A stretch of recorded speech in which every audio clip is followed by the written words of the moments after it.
Welcome to the Bourbon Friday show, where every week at the end of typically a long week, we take a short break, we try a new bourbon, and we meet somebody interesting from the St. Louis startup scene. So I'm very excited to introduce you all to Amit Kothari with Tallyfy. He's actually the CEO of the company. And we're going to be talking a little bit about removing chaos from your business. So I'm excited about this because I definitely feel like there's a lot of chaos in our business on a day-to-day basis, right? So first of all, Amit, welcome to the show. Thanks for having me. Yeah, of course. So start off by just telling us, what is Tallyfy? Well, Tallyfy is a beautiful tool. We try to make it beautifully designed. It's a tool that lets you kind of run any repeatable process in your company. Okay. So if you have a process you keep doing on a fairly frequent basis, you can go into our tool, you can create a template. A template is like a recipe. Okay. It's like a recipe for how you do it every time. And every time you run that process, you just go launch it, and it runs it according to that recipe. Really? Okay. So it's a tool that does that in a simple way. Okay. People start using it for things like onboarding new clients. Sure. As I say, sales is probably that's a big one, typically right? how people begin to use it. Okay. I mean, it can actually run any process, but we find that that's more common because making a great first impression with a new client, especially in the first few days, is make or break. It's like, of course, they are really sensitive to things like that. Sure. And then sometimes people also use us to onboard new employees. Okay. So that's two ideas about, I guess, how people use our tool. But generally speaking, you can use it for any so kind it's of pretty process. free form. You could put any sort of process into this. Yeah. Okay. Yeah. So I guess my first question, just to dig a little deeper into how that functions. So if you have like the client onboarding process, for an example, right? Yeah. And you put all these kind of steps in, I guess, or how does the actual? So if I'm uploading a process that I have that I'm kind of sick of having to repeat it, manually, what does that look like on? It's an interesting question. Yeah. People sometimes, so there's a few possible things. Okay. You kind of don't have a process at all. Like you have nothing. So starting from scratch. Start from scratch. Okay. And if that's the case, then we provide templates. Oh, really? Okay. So like here's a typical way that people onboard a client. All right. Obviously you can go and tailor that template too, but it's up to you to tailor it, right? Sure. The second thing is people know what their process is. Like this is how I do it, but it's in their heads. Okay. This is in their heads. Right. It's not actually written down. Yeah, I'll have a process, but it's just like I know how it works, right? You probably skip steps every now and then because you forget them. Sure. And those people typically come to us saying that they're growing quickly. Sure. And they can't have it in their heads. They got to put it down somewhere because they're hiring someone new. Okay. And it's such a pain to explain to each new person this is how it's done. Or they want to sell their business. Oh, okay, sure. And often people forget to realize this, but you can't sell your business unless you've got systems in place. That means that it's not just in your head; it's in a system. It's got to be documented somewhere, right? Okay. So that's the second thing. And the third thing is you're an expert, where you come into our app saying, "Here's my flowchart. It's all written down, and how do I transfer it to your app?" And in that case, we have like a copy paste tool where you copy steps from what you have into our tool. Okay, gotcha. It doesn't take long. It takes, depending on how long your thing is, it could just take a few minutes. Huh, so you can't really upload the document you already have because that's really messy. Sure. But you can copy paste paragraphs and stuff from what you have into our tool. So that's how you kind of begin using it. Gotcha. All right. So I'm curious about kind of, so now it's uploaded, it's kind of in this scenario, right? So you got your process in there. Yeah. When you run it, so what happens? Is this something where is it tied into your email, and when you send an email, it knows that and it advances the process, or does it send you notifications, or how does it make that process automated? Yeah. I think the best way to explain this is to talk about cooking and recipes. Sure. When you have a recipe for a cake, it's probably from a recipe book. Sure. Like here's how to bake a carrot cake, right? That's what we call a template. Okay. So it's like a recipe. And then when you actually get around to baking a cake one evening, you have to have the recipe book like somewhere in the kitchen just to look at. Yeah. But then you go and do your work in the kitchen, right? Okay. So in our case, when you launch a process, you do the actions in our tool, but we have a Gmail plugin Okay. and an Outlook plugin too. Okay, good. So you can actually do the tasks and the things that you have to do in your email client. Okay. And most people basically just use Gmail or Outlook. Perfect. Yeah. So whichever tool you use, you can actually mark stuff down and all that inside Gotcha. your tool. Okay. So it's like for instance, if you're in a sales process and you sent that next follow-up email, you just kind of check it off or that sort of thing in the plug in there. So the hope is that you can use our tool without changing the tool you already use. Gotcha. So it's more like embedded into the things Fits you into already your have. existing behavior. Having said all that, you can still use our tool independently on its own. Okay. So it's more open-ended because obviously not everything's email. Yeah. You know, phone calls. So other it's things, kind of like baking a cake where it's like you marking the steps done. Gotcha. Like I've just mixed this. I'm going to go to this next thing now. You're doing it as you go.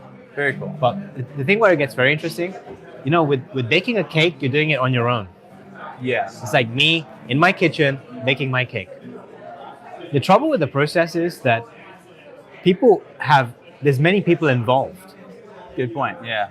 Like in a sales process, the example you gave, you might have one person just like doing one part of the sales process. Sure.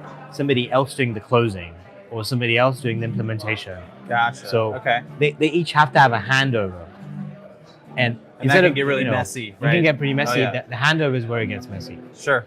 So I constantly I have to ask you, are you done yet?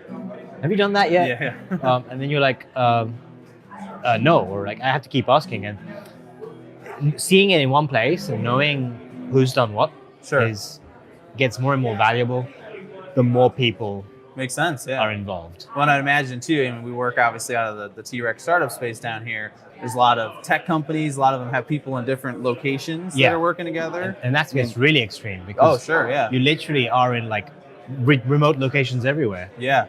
And it's impossible to know the state of a given task unless you truly track like in it's real all time. centralized in a system, right? Yeah. Okay. Very cool.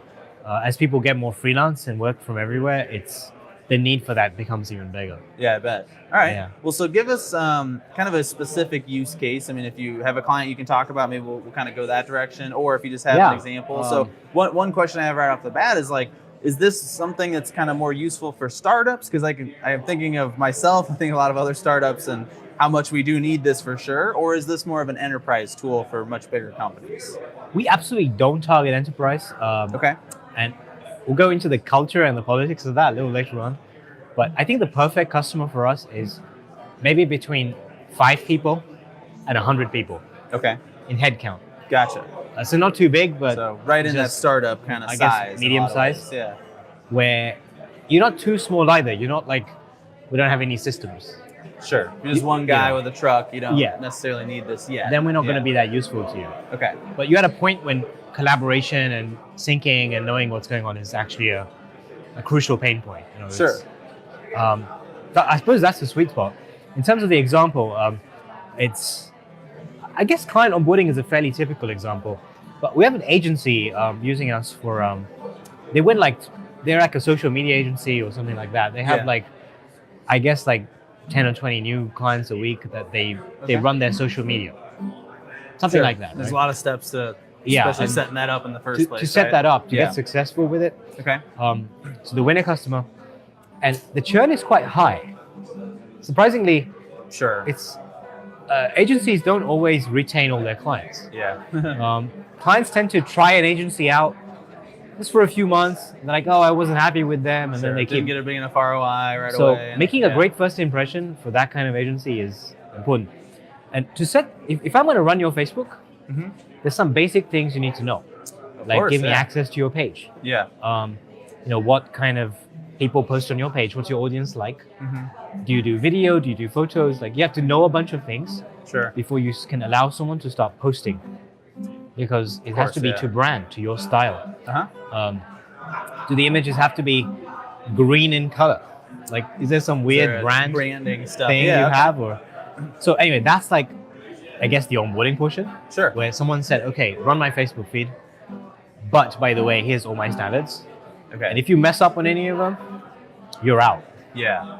Thanks, but we're not going to stay with you. Of course, yeah. So that's how they use us, to have a checklist of hey, welcome to our agency. Here's the 8 things we need to know. Gotcha. And, Okay.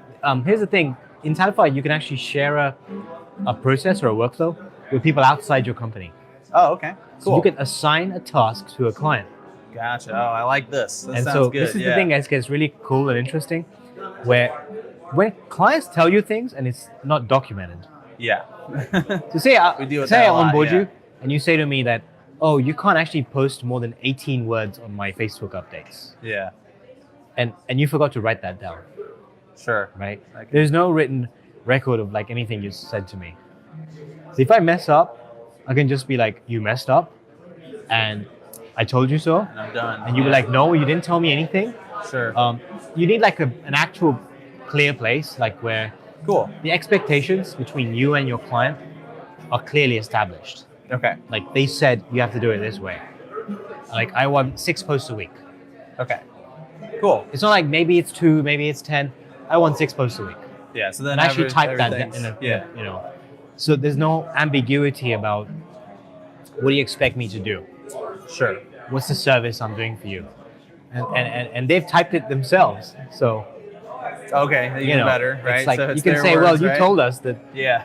that's what you want, and so it removes misunderstandings. Yeah. That's great. Um, Awesome. so All right. That's how Cool. they use.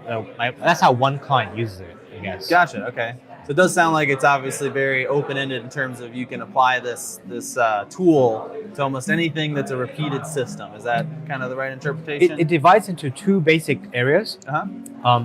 systems inside your company, Okay. like that only you people do inside your company, like your staff do it. Mhm. Financial processes, HR stuff that's only inside your company, Sure. or client-facing stuff, such as client onboarding, where it's you're sharing a task or something with a client outside your company. Cool. I would say we're better at. We can do both, but we want to focus more on the client-facing Okay. because with the inside stuff, it saves you money because it makes you more efficient. Sure. But with the outside stuff, it makes you money because you actually make a better first impression. Sure. Then you reduce your And so- churn and clients stay Churn. around longer. They're more loyal and Sure. like so. They probably also promote you more, right? Because if it's a Yeah. great experience, they're going to go Yeah. tell their friends and So whatnot. to be honest, I think Tallyfy is better for client-facing workflows Gotcha. because it makes you money. I mean, it's Yeah, an no, that easy makes way sense. to- A little bit easier to sell to somebody too, and it's going to make them more money, right? yeah. And people often think about CRMs, like I guess people probably know what CRMs are. Sure. It runs your sales process. Yep. The way we fit into CRMs is that we come in after you've won a sale. Exactly. Okay. Yeah. So CRMs are used to close the sale. Mhm. And then often you don't tend to use them again because the salesperson just uses that to close the sale. Yeah. After that, we come in Cool. and we run the onboarding, which is the bit just after the sale. Which gets ignored a lot from the Yeah. CRMs, right? And it's a huge cultural problem because salespeople don't care after they've sold. Yeah. Right. Pass it on. Like I'm done. they make their commission, they're like, who cares now? Yeah. Well, their job's done, Um, right? I mean, they made the sale. And yeah. someone in operations has to actually fulfill the thing that was sold, Yep. like actually deliver the service. Okay. And the salesperson often doesn't hand over to the person who's delivering the service. And I think that's the most important bit. Because if a customer buys something and what they get isn't what was promised by the salesperson, Sure. they're not coming back. Yeah. And a lot of So- times, the salesperson made a lot of promises. I'm sure too. Yeah. So they gotta make sure that. And I all think gets too many passed people along. focus too much on the sale Yeah. and not enough on the actual fulfillment of the service. Sure. And you get happy customers when you under promise something, Uh huh. but you over deliver it, and they course. tell all their friends, Yep. and it's just a much better place to be, Cool. and it cuts the cost of your sales too. Well, it's great. Yeah. So I mean, to be able to help companies over deliver on promises, obviously that's a Yeah. huge opportunity. Yeah. So how do you get into this kind of an industry? Is this something you had a background in before you founded the company, or? I guess that's fairly nerdy. I graduated with a computer science degree. Okay. I don't know you can tell from my accent, but I'm from England.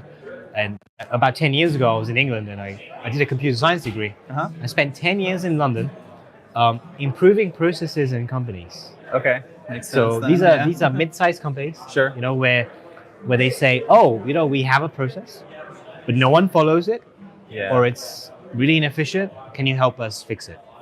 Gotcha. Okay. So I'd come in and map it out in a flowchart. Uh-huh. So you've probably seen these big flowcharts of like, this is what we do, right? The trouble is no one looks at flowcharts. Yeah. Like not nowadays. I have seen flowcharts that when you print them, they are bigger than this sofa. Really? Like you print them out and they're huge. Yeah. Right? And no one's going to look at them going ever. on there. Yeah. So the experience came from that. Gotcha. Okay. Like it's easy to document a process, but it isn't easy to actually follow it. Yep. I've noticed that even in my own business. You create something in Excel or Word, and then you don't have it when you need it, right? I mean, it just kind of. The documentation exists, sure, but no one reads it. Yeah. Like no one looks at it ever again, and it's never up to date, and it's just always out of date. And so that basic aha moment, like, came from that experience of a decade of like doing this stuff, doing this probably kind of custom solutions at that point for the other companies. Okay. Realizing like the doing is harder than the documenting. Okay. So with the doing part. Good. Awesome. And that's how it came about, and that's the history that led up to it. Makes sense. Yeah. So somebody's out there watching. They have one of these, small, medium-sized companies, and maybe they're having these exact headaches. Because these sound like pretty common problems, right? Yeah. What's the first step? Do you guys have somewhere they can sign up on your website, or how do they get started with it? Yeah, it's completely free to sign up. It's completely free. Okay. It's free of charge for 5 people. So what are you waiting for, right? Yeah. Like it's completely free. But I think that you also, if you're ambitious, if you really want to grow your company, some people have companies that they're happy with. Like everything's in their head, and they're happy with it. But if you actually want to stop working one day and sell your business, you need to start thinking, if I wasn't here for the next 2 months, what would happen? How would this business run? Yeah. And it's at that moment someone starts thinking about systems. Yep. And small businesses out there probably don't think about this because they're working 12 hours a day, just doing everyday operations, and they're the only person doing it. Yeah. And if you're at that point when you're thinking, I'm fed up of this, I do think that I need to scale myself. Yep. That's a perfect time to be thinking about this stuff. Cool. All right. So it sounds like if you want to ever go on a vacation and you're having trouble doing that, or if you ever want to sell your company, you need Tallyfy, right? You need systems. Yeah. I mean, don't even think about Tallyfy. Just think about, how would you sell a company? Who would buy your company? Sure. Unless you can convince them that if you leave, it's not going to fall apart. That the revenue is still there. Like the business is still there. And that's kind of hard to convince someone about unless you have systems. Yeah. That, so especially if people leave, you don't want everything locked up into someone's head. Of course. So if you're out there thinking, I've heard of the systemization idea. Yeah. But how do I do it? How do I actually practically do that? And you're 5 to 10 people and you're struggling to grow beyond into 15 people, 20, then it's a good place to be. That's where we come in, I guess. Cool. All right. Well, I'm sold. I'm going to definitely sign up, I think. You said it's free. I mean, that's all I got to hear. That's how it. Yeah. So we serve ambitious people who have dreams and want to.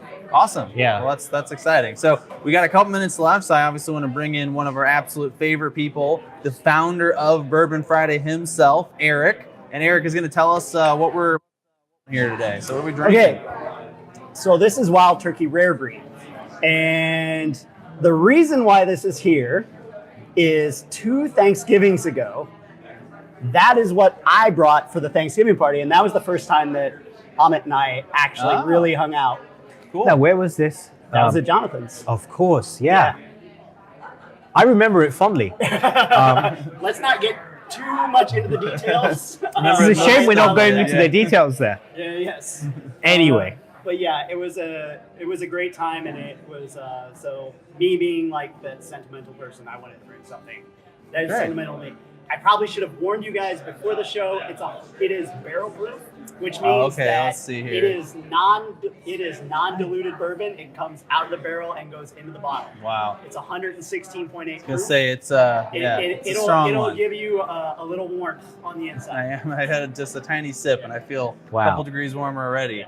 So I'm pretty sure for like 3 or 4 weeks now, he's brought something a little stronger each week I have. You know? I mean, I Trying to like sabotage I us like with barrel some That's proof crazy. because it lets Yeah. you dial it in rather than Oh, okay. somebody else. You have the option to add a little water if you'd like to. Okay. almost 60%.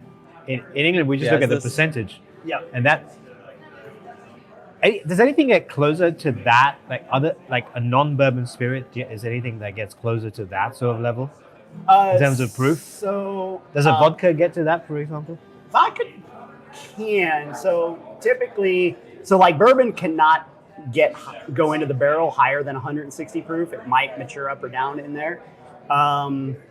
There are things like grain alcohols that go up to 95% alcohol, which I don't recommend. You might have, if you go to some of these daiquiri bars around town, you might have something that's 190 something cocktail that they have basically mixed grain alcohol and whatever their ice mix. So yeah. Jeez. So my real Wow. question is this flammable? Does it get to are we at that threshold here? For sure. Yeah, I okay. don't know I can't remember what the threshold is, but it's well above that. Really? Okay. Well, we'll be very careful with it. So, Yeah. I do think we have 1 or 2 minutes left, and I just wanted to kind of ask like one final question here.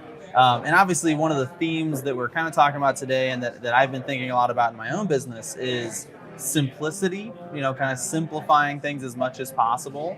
And I think it seems like that's especially important early on, right? Because I know you talked about some of the enterprise folks, the bigger companies, like they're kind of a mess, but they kind of like to be that way. Mhm. They have enough people to be complicated versus when it's 1 or 2 of you, you got to streamline things. So do you guys have any, examples or tips of like places where you've found ways to kind of simplify your own processes? Well, there's ours. Like we do it for ourselves. Sure. But we find that with larger companies, there's always an ambitious person who kind of doesn't even belong there, who's really too ambitious for that company, Yeah. and has a big vision of and wants to be maybe leading that company one day, and they think about us and bringing us in, and then they have coworkers who've been there for like 40 years or something, Yeah. and they're like, I've always done it this way, and we find it kind of, they find it hard. Those people find it hard. Yeah. That's why we don't target big companies. Gotcha. But small companies like us, small companies always have that chance to get, I call it the DNA, like the DNA of how you do things Sure. right from day one, Yeah. which you don't get the chance to do that once you're, Well, sure, and I would think a big part of being able to scale is to really simplify the stuff and build these processes as early as possible, right? Because, like you said, once you have it in your system, then if a new person comes in, it's a lot easier to Yeah, well, it's not transition even to. just to do with us sometimes. Yeah. Maybe you pick the wrong market or the wrong niche, or and some problems we can't solve, right? Sure, of course. Yeah. But hey, if it's operations, then we can help.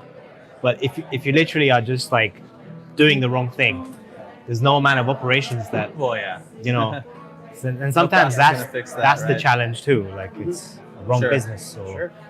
But yeah, so Yeah. Well, I know, Eric, obviously you do web design. I mean, obviously you got to be as efficient as you can with your time there. I mean, do you Yeah. have anything you've kind of implemented that helps you keep I mean, things simple? from the beginning, I had sort of decided what the technologies we were going to use were going to be, who were kind of going after agencies and sort of startups and smaller companies, and that way you're not when these projects come in, it allows you to go, no, I can't do that. So you can focus Gotcha. in on really where your niche is at. Yep. Rather than trying to grab after everything. And I think that's super important. is to That's not, a huge, to not go after it. Certainly sometimes projects will come up and you're like, well, if I do that, I win the lottery, right? Sure. But typically we turn down things now. Wow. Okay. So, Well, that's great.